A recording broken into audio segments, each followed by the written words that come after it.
नमस्कार दोस्तों, बालाजी स्टडी अड्डा में आपका स्वागत है। शिक्षक भर्ती के अंतर्गत सुपर टेट के जैसे कि चैप्टर वाइज वीडियो में आपको करा रहे हैं। तो इससे पहले हमने चैप्टर नंबर 13 देखा था, जिसका लास्ट वाला पार्ट आपको साइड में आई बटन में वीडियो मिल जाएगा।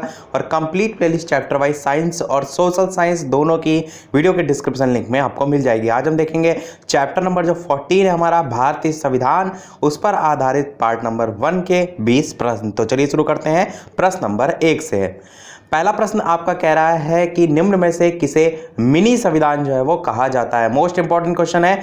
4 ऑप्शन दे रखे हैं, आपको बताना है कि इन चारों में से मिनी संविधान जो है वो किसे कहा जाता है। एक दिन में हम 20 प्रश्न लगभग डेली करा रहे हैं, तो कोशिश कीजिए इन 20 प्रश्नों को एक साथ याद करते हुए चलिएगा। तो चलिए बात कर लेते हैं उत्तर की। तो आपका ऑप्शन नंबर बी 42वां संविधान संशोधन जो है वो बिल्कुल सही हो जाएगा। एक चीज हमेशा ध्यान रखिएगा कि जब 42वां और 44वां दोनों ऑप्शन में आते हैं तब कंफ्यूजन बहुत होती है कि मिनी संविधान किसको कहा जाता है। तो आप कभी कभार भूलवश 44वां संविधान संशोधन को टिक कर देते हैं, तो वहां गलती ना करिएगा। 42वां संविधान संशोधन जो है वो ध्यान में रखिएगा। इसको एक ट्रिक से भी याद रख सकते हैं कि 42 और 44 दोनों में यहाँ पर नंबर लिख रहा हूँ, तो आपसे मैं पूछूंगा मिनी यानी दोनों में छोटा कौन है। मिनी का मतलब दोनों में छोटा कौन है, तो आप कहेंगे 42वां, यानी इससे भी आप 42 याद रख सकते हैं। चलिए देखते हैं अपना अगला प्रश्न दूसरा, कि निम्न में से कौन सा कथन जो है वो असत्य है, यानी कि गलत कथन जो है आपको छांटना है। और 4 ऑप्शन दे रखे हैं, आपको बताना है भारतीय संविधान का अधिकांश ढांचागत हिस्सा भारत शासन अधिनियम 1935 से लिया गया है, या मूल संविधान में 10 अनुसूचियां थी, या भारतीय संविधान का राजनीतिक भाग ब्रिटेन के संविधान से लिया गया है, या अनुच्छेद 368 का संविधान संबंध जो है वो संविधान संशोधन से। तो आपको असत्य कथन का चयन करना है। तो चलिए बात करते हैं उत्तर की। तो आपका ऑप्शन नंबर बी मूल संविधान में 10 अनुसूचियां थी, यही जो है वो गलत हो जाएगा। बाकी तीनों ही आपके ऑप्शन बिल्कुल सही हुए। और 10 अनुसूचियां यदि मूल संविधान में नहीं थी तो कितनी थी, तो 8 अनुसूचियां जो है वो मूल संविधान में थी। 395 अनुच्छेद थे और 22 भाग जो है वो टोटल भाग थे।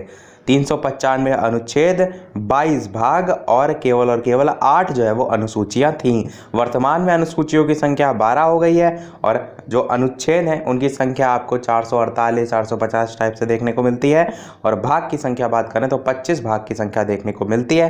कहीं कहीं आपको 26 भी लिखा देखने को मिलता है। चलिए बढ़ते हैं अपने अगले प्रश्न 3 की तरफ, कि निम्न में से कौन सा सुमेलित जो है वो नहीं है, आपको बताना है। और 4 ऑप्शन दे रखे हैं, आपको छांटना है। समानता का अधिकार अनुच्छेद 14 से 18, इसी प्रकार शोषण के विरुद्ध अधिकार, इसी प्रकार धार्मिक स्वतंत्रता का अधिकार, और इसी प्रकार सांस्कृतिक और शिक्षा का अधिकार में कौन सा सही नहीं है। तो चलिए बात करते हैं उत्तर की। आपका ऑप्शन नंबर बी शोषण के विरुद्ध अधिकार अनुच्छेद 20 से 22 जो है वो बिल्कुल सही हो जाएगा। अनुच्छेद 23 और 24 में आपका शोषण के विरुद्ध अधिकार जो है वो आता है, इसीलिए यह आपका कथन जो है वो गलत है, या कह सकते हैं सही सुमेलित जो है वो नहीं है। ध्यान रखिएगा, शोषण के विरुद्ध अधिकार किस में आता है, अनुच्छेद 23 और 24 में। अगला प्रश्न देखते हैं चौथा, संविधान सभा की प्रथम बैठक जो है वो कब हुई थी। 4 ऑप्शन दे रखे हैं, आपको बताना है इन चारों में से कौन सा सही होगा। ऑप्शन ए, बी, सी या डी। संविधान सभा की पहली बैठक जो है आपसे यहाँ पर पूछा गया है। तो चलिए बात करते हैं उत्तर की। तो बिल्कुल आपका ऑप्शन नंबर ए 9 दिसंबर 1946 जो है वो बिल्कुल सही हो जाएगा। और कहाँ हुई थी, तो नई दिल्ली के कॉन्स्टिट्यूशनल हॉल में जो है वो हुई थी। तो आपका ऑप्शन नंबर ए 9 दिसंबर 1946 सही हो जाएगा। अगला प्रश्न देखते हैं 5वां, संविधान सभा के अस्थायी अध्यक्ष के रूप में जो है वो किसे जो है वो लिया गया था, या चुना गया था, या नियुक्त किया गया था। और 4 ऑप्शन दे रखे हैं, आपको बताना है इन चारों में से कौन सा जो है वो सही होगा। ऑप्शन ए, बी, सी या डी। तो चलिए बात कर लेते हैं उत्तर की कौन सा सही होगा। तो बिल्कुल आपका ऑप्शन नंबर बी डॉक्टर सच्चिदानंद सिन्हा जो है वो सही हो जाएगा। संविधान सभा के अस्थायी अध्यक्ष के रूप में जो है डॉक्टर सच्चिदानंद सिन्हा को जो है वो चुना गया था। इसके अलावा वीडियो पसंद आए तो लाइक शेयर सारी चीजें करते रहिएगा, मुझे भी मोटिवेशन मिलता रहे, मैं आपके लिए अच्छे से अच्छे प्रश्न कराता रहूं। अगला प्रश्न देखते हैं छठा, कि प्रारूप समिति जिसे हम ड्राफ्टिंग कमेटी के नाम से भी जानते हैं, इसके अध्यक्ष जो है वो कौन थे। 4 ऑप्शन दे रखे हैं, आपको बताना है इन चारों में से कौन सा सही होगा। BN राव, JB कृपलानी, वल्लभ भाई पटेल यानी कि सरदार वल्लभ भाई पटेल, या भीमराव अंबेडकर। 4 ऑप्शन दे रखे हैं, आपको बताना है कि प्रारूप समिति के अध्यक्ष जो है वो कौन थे। तो चलिए बात करते हैं उत्तर की। तो बिल्कुल आपका ऑप्शन नंबर डी सही हो जाएगा, यानी कि भीमराव अंबेडकर जो है वो प्रारूप समिति यानी कि ड्राफ्टिंग कमेटी के जो है वो अध्यक्ष थे। काफी बार ये प्रश्न पूछा जाता है, इसको ध्यान में अवश्य रखिएगा। ऑप्शन नंबर डी आपका सही हो जाएगा। अगला प्रश्न देखते हैं, 7वां, संविधान सभा के स्थायी अध्यक्ष जो है वो किसे बनाया गया है। 4 ऑप्शन दे रखे हैं, आपको बताना है इन चारों में से कौन सा सही होगा। संविधान सभा के स्थायी अध्यक्ष यानी कि परमानेंट चेयरमैन जो है वो किसे बनाया गया था। तो चलिए बात करते हैं उत्तर की। तो आपका option number C doctor Rajendra Prasad बिल्कुल जो है वो सही हो जाएगा, संविधान सभा के स्थायी अध्यक्ष। अगला प्रश्न देखते हैं 8वां कि संविधान सभा के अंतिम रूप से संविधान को कब जो है वो पारित कर दिया गया था। और 4 ऑप्शन दे रखे हैं, आपको बताना है कौन सा जो है वो सही होगा। संविधान सभा के अंतिम रूप से संविधान को जो है वो कब जो है वो पारित कर दिया गया था। तो चलिए बात करते हैं उत्तर की। बिल्कुल आपका ऑप्शन नंबर डी 26 नवंबर 1949 जो है वो आपका बिल्कुल सही हो जाएगा। 26 नवंबर 1949 को जो है आपका जो संविधान है वो बनकर तैयार हो गया था, परंतु 26 जनवरी 1950 को आपका संविधान जो है वो लागू हुआ था। ये दोनों में डिफरेंस है। तो यही प्रश्न में क्या है लिखा है, अंतिम रूप से संविधान को कब पारित कर दिया गया, यानी कि आप कह सकते हैं उस समय पूरा आपका बनकर तैयार हो गया था। बढ़ते अपने अगले प्रश्न 9 की तरफ। अगला प्रश्न 9 कह रहा है कि भारत कब गणतंत्र यानी कि इंडिया बिकम अ रिपब्लिक कब जो है वो हुआ था। तो 4 ऑप्शन दे रखे हैं, आप सभी जानते हैं कि गणतंत्र दिवस जो है वो कब मनाया जाता है। तो 4 ऑप्शन है। बात करें उत्तर की तो आपका 26 जनवरी 1950 जो है वो बिल्कुल सही हो जाएगा। भारत जो है वो कब गणतंत्र बना। अगला प्रश्न देखते हैं 10वां कि भारतीय संविधान के किस भाग को उसकी आत्मा की संज्ञा दी गई है। मोस्ट इंपॉर्टेंट क्वेश्चन है, बार बार आपसे ये प्रश्न जो है वो पूछा जाता है, बहुत से कॉम्पिटेटिव लेवल में पूछा जाता है और काफ़ी बार सरल जो प्रश्न है वो गलत हो जाते हैं। तो 4 ऑप्शन दे रखे हैं, आपको बताना है कि भारतीय संविधान जो है उसके किस भाग को उसकी आत्मा की संज्ञा दी गई है, या हृदय और आत्मा करके भी आपको ऑप्शन देखने को मिलता है। तो चलिए बात करते हैं उत्तर की। तो आपका ऑप्शन नंबर सी प्रस्तावना जो है वो बिल्कुल सही हो जाएगा। इसको हमेशा ध्यान रखिएगा, बहुत बार ये प्रश्न जो है वो पूछा गया है। बढ़ते हैं अपने अगले प्रश्न 11 की तरफ कि संविधान सभा ने राष्ट्रगान को कब जो है वो स्वीकार किया। 4 ऑप्शन दे रखे हैं, आपको बताना है कि इन चारों में से कौन सा जो है वो सही होगा। तो चलिए बात करते हैं उत्तर की, कौन सा सही होगा। बिल्कुल आपका ऑप्शन नंबर ए 24 जनवरी 1950 सही हो जाएगा। आप सभी जानते हैं 26 जनवरी 1950 को आपका जो गणतंत्र दिवस है वो जो है बनाया जाता है, यानी 26 जनवरी 1950 को जो संविधान था वो लागू हुआ था। तो उससे 2 दिन पहले ध्यान रखिएगा, यानी कि 24 जनवरी को आपका जो संविधान सभा है उसने राष्ट्रगान जो है उसको स्वीकार जो है वो किया था। बढ़ते अपने अगले प्रश्न 12 की तरफ कि भारतीय नागरिक जो है उनको प्राप्त मूल अधिकार जो है उनकी संख्या जो है वो कितनी है। बहुत ही अच्छा प्रश्न है। क्यों? क्योंकि कुछ लोग यहाँ पर कंफ्यूज होकर गलत लगा सकते हैं और 4 ऑप्शन दे रखे हैं, आपको बताना है इन चारों में से कौन सा जो है वो सही होगा। तो चलिए बात कर लेते हैं उत्तर की। तो आपका ऑप्शन नंबर बी यानी कि 6 जो है वो सही हो जाएगा। पहले जो ये संख्या थी वो जो है वो 7 थी, इसीलिए मैंने कहा कुछ लोग गलत भी कर सकते हैं। क्यों? क्योंकि पहले जो संख्या 7 थी उसमें जो संपत्ति का अधिकार था उसको जो है वो मूल अधिकार की श्रेणी से जो है वो हटा दिया गया, और यदि मूल अधिकार से जो है वो हटा दिया गया तो जोड़ा किस में गया ये भी आपको पता होना चाहिए। तो अब संपत्ति के अधिकार को कानूनी अधिकार में जो है वो बना दिया गया या जोड़ दिया गया, इस टाइप से ध्यान में रखिएगा।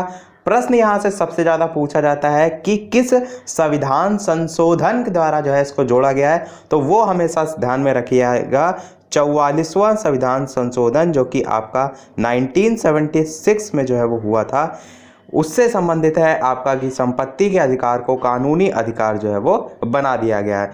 44वां हमेशा ध्यान रखिएगा। क्यों? क्योंकि मैंने पहले भी बताया कि जब 42 और 44 दोनों संविधान संशोधन ऑप्शन में होते हैं तब आपको नहीं समझ में आता है, तब वहां पर आप गलती करते हैं। तो इसको एक ट्रिक से भी याद कर सकते हैं कि जब संपत्ति की बात होती है तो यहाँ पर देखिए 4 2 बार आया है, तो आप क्या चाहते हैं कि आपका पैसा डबल हो जाए। यहाँ पर 4 1 बार आ रहा है, 4 2 बार आया है, तो जब भी संपत्ति के अधिकार की बात करें तो आपके दिमाग में क्या आना चाहिए, पैसा डबल हो जाए। और पैसा डबल से क्या आप याद रखेंगे, 4 4 यानी कि 44। तो आपको 42 और 44 में कंफ्यूजन जो है इससे नहीं होगी। बढ़ते हैं चलिए अपने अगले प्रश्न 13 की तरफ। प्रश्न आपका क्या कह रहा है कि संपत्ति के अधिकार को किस संविधान संशोधन द्वारा हटा दिया गया, यही मैंने प्रश्न पूछा। और कभी भी आपका गलत नहीं होगा, जब भी संपत्ति आपसे पूछे तब आपके दिमाग में क्या आना चाहिए कि आप चाहते हैं कि आपकी जो संपत्ति है वो डबल हो जाए, पैसा आप क्या चाहते हैं कि डबल हो जाए, और डबल से आपका क्या होगा 4 4 यानी कि डबल हो गया। तो 44वां आपका ऑप्शन नंबर ए जो है वो बिल्कुल सही हो जाएगा। चलिए देखते हैं अपना अगला प्रश्न 14 कि मूल अधिकार जो है उनका रक्षक किसे कहा जाता है? सर्वोच्च न्यायालय को कहा जाता है, उच्च न्यायालय को कहा जाता है? ऑप्शन ए और बी दोनों, या संसद? आपको पूछा गया यहाँ पर जो मूल अधिकार है उनका रक्षक जो है वो किसे कहा जाता है। तो अच्छा प्रश्न है। चलिए बात करते हैं उत्तर की कौन सा सही होगा। तो आपका option number C, option A और बी दोनों होगा, यानी कि सर्वोच्च न्यायालय को भी और उच्च न्यायालय को भी मूल अधिकारों का रक्षक जो है वो कहा जाता है। अगला प्रश्न देखते हैं 15। अगला प्रश्न 15 कह रहा है कि राज्यसभा में होने वाली जो सभाएं हैं उनकी अध्यक्षता जो है वो कौन करता है? चार ऑप्शन दे रखे हैं, आपको बताना है इन चारों में से कौन सा जो है वो सही होगा। तो सबसे पहले बात करते हैं इस राज्यसभा के बारे में, फिर बात करते हैं उत्तर के बारे में। तो राज्यसभा जो है वो भारतीय लोकतंत्र में आप कह सकते हैं उच्च सदन के रूप में जाना जाता है, जबकि जो लोकसभा होता है वो निम्न सदन के रूप में जाना जाता है। इसमें कुल सदस्यों की बात करें तो 250 जो है वो सदस्य होते हैं, जिनमें से जो 12 सदस्य होते हैं वो राष्ट्रपति के द्वारा जो है वो नामांकित किए जाते हैं। ये ध्यान में रखिएगा, क्योंकि डायरेक्ट प्रश्न ये पूछा जाता है कि भारत का जो राष्ट्रपति है वो 12 सदस्य किसमें नियुक्त करता है। वहाँ पर लोकसभा, राज्यसभा, इस टाइप से ऑप्शन देखने को मिलता है। तो 250 में से 12 सदस्य निकल गए तो कितने बचे आपके? 238 सदस्य बचे, यानी कि 238 सदस्यों का यहाँ पर चुनाव होता है, जिनमें से जो सदस्य चुने जाते हैं या राज्यसभा में जो सदस्य होते हैं वो 6 वर्ष के लिए जो है वो चुने जाते हैं, जिनमें से 1/3 सदस्य 2 साल में जो है वो सेवानिवृत्त भी होते रहते हैं। इतनी चीज आपने समझी। अब समझते हैं इसके जो अध्यक्षता है उसके संबंध में। तो जो भारत के उपराष्ट्रपति होते हैं वो क्या होते हैं? जो राज्यसभा है उसकी अध्यक्षता करते हैं, या कह सकते हैं राज्यसभा का पदेन सभापति जो है वो होता है उपराष्ट्रपति। और इसके कार्यकाल की बात करते हैं तो ये जो है वो 5 वर्ष होता है। ये चीज आपने दोनों में अंतर समझी कि जब सभापति के कार्यकाल की बात की जाए तो वो 5 वर्ष होता है, परंतु राज्यसभा में सदस्य जो है वो 6 वर्ष के लिए चुने जाते हैं। यही दोनों में डिफरेंस है, इसको ही ध्यान में रखिएगा। तो आपका ऑप्शन नंबर ए, उपराष्ट्रपति जो है वो सही हो जाएगा। बढ़ते अपने अगले प्रश्न 16 की तरफ। प्रश्न आपका कह रहा है कि किस अनुच्छेद के द्वारा 6 से 14 वर्ष तक के जो बच्चे हैं उनके लिए शिक्षा का अधिकार, राइट टू एजुकेशन, एक मूल अधिकार बन गया है? 4 ऑप्शन दे रखे हैं, आपको बताना है इन चारों में से कौन सा जो है वो सही होगा। तो चलिए बात करते हैं उत्तर की कौन सा सही होगा। तो बिल्कुल आपका ऑप्शन नंबर सी, यानी कि अनुच्छेद 21A जो है वो सही हो जाएगा। ऑप्शन नंबर सी ध्यान में रखिएगा। 6 से 14 वर्ष तक के बच्चों के लिए शिक्षा का अधिकार, मूल अधिकार अनुच्छेद 21A से जो है वो हुआ है। अगला प्रश्न 17 कह रहा है कि लोक कल्याणकारी राज्य की अवधारणा किसमें निहित है? 4 ऑप्शन दे रखे हैं, आपको बताना है इन चारों में से कौन सा जो है वो सही होगा। ऑप्शन ए, बी, सी या डी। तो चलिए बात करते हैं उत्तर की। तो आपका ऑप्शन नंबर बी, राज्य की नीति के निर्देशक तत्व या राज्य के नीति निर्देशक तत्व जो है ये आपका बिल्कुल सही हो जाएगा। लोक कल्याणकारी राज्य की अवधारणा किसमें निहित होती है? राज्य के नीति निर्देशक जो तत्व होते हैं उसमें। अगला प्रश्न देखते हैं 18। इस संविधान का अनुच्छेद जो 40 है वो राज्य को निर्देश देता है कि वह, 4 ऑप्शन दे रखे हैं, समान कार्य के लिए समान वेतन निर्धारित करे, पर्यावरण की रक्षा करे, ग्राम पंचायतों का संगठन करे, या लोक कल्याणकारी जो राज्य हैं उनकी स्थापना करे। तो 4 ऑप्शन है, आपको बताना है कौन सा सही होगा। बात करते हैं उत्तर की। आपका ऑप्शन नंबर सी, ग्राम पंचायतों का संगठन करे, ये बिल्कुल सही हो जाएगा। संविधान का जो अनुच्छेद 40 है वो जो है ये राज्य को निर्देश देता है। लास्ट प्रश्न देखते हैं 19, और इसके बाद एक प्रश्न हम आपसे भी पूछेंगे। तो इसके अलावा वीडियो अभी तक आपने लाइक ना किया हो तो इतनी सारी इंफॉर्मेशन हम आपको प्रोवाइड करा रहे हैं, तो एक लाइक तो आपका बनता ही है। चैनल पर नए हो तो सब्सक्राइब जरूर कीजिए। और टाइमिंग मैं यहाँ पर थोड़ा सा अपडेट कर देता हूँ। सुबह 6 बजे करंट अफेयर के लिए, दोपहर 3 बजे सुपर टेट के लिए, और शाम 8 बजे जो है वो सीटेट के लिए। सीटेट के लिए शायद एक और टाइम एक्स्ट्रा अलग से लाया जाएगा, वो बता दिया जाएगा।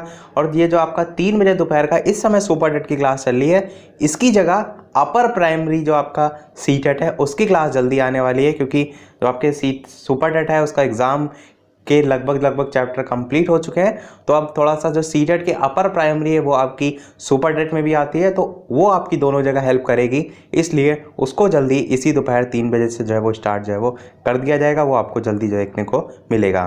तो चलिए देखते हैं अपना प्रश्न नंबर 19। इस संविधान में जो मूल कर्तव्य हैं उनको शामिल करने की प्रेरणा किस देश के संविधान से जो है वो ली गई है? रूस, जर्मनी, फ्रांस या चीन? और आपको बताना है इन चारों में से कौन सा जो है वो सही होगा। तो चलिए बात करते हैं उत्तर की कौन सा सही होगा। तो आपका ऑप्शन नंबर ए, रूस जो है वो बिल्कुल सही हो जाएगा। रूस ना यदि आपको ऑप्शन में देखने को मिले तो USSR करके लिखा देखने को मिलता है, तो वो भी ध्यान रखिएगा, सोवियत संघ रूस उसी को जो है वो कहते हैं। तो आपका ऑप्शन ए जो है वो बिल्कुल सही हो जाएगा। तो चलिए अब देख लेते हैं अपना प्रश्न। जैसे कि सभी वीडियो में हम आपसे एक ना एक प्रश्न पूछते हैं, तो इस वीडियो का आपके लिए प्रश्न ये है कि संविधान में जो मूल कर्तव्य हैं यानी कि फंडामेंटल ड्यूटीज, उनकी संख्या जो है वो कितनी है? 10, 11, 12 या 13। 4 ऑप्शन दे रखे हैं, इन चारों में से कौन सा सही होगा वीडियो के मेन कमेंट में टाइप करके अवश्य जो है वो बताइएगा। इसी के साथ हमारा ये आज का पार्ट जो है वो समाप्त होता है। आज की वीडियो में इतना ही। वीडियो पसंद आया हो तो लाइक अवश्य कीजिएगा, नए हैं चैनल पर तो सब्सक्राइब जरूर कीजिएगा। चलिए मिलते हैं अगले वीडियो में नए टॉपिक के साथ, तब तक के लिए नमस्कार। Thank you for watching.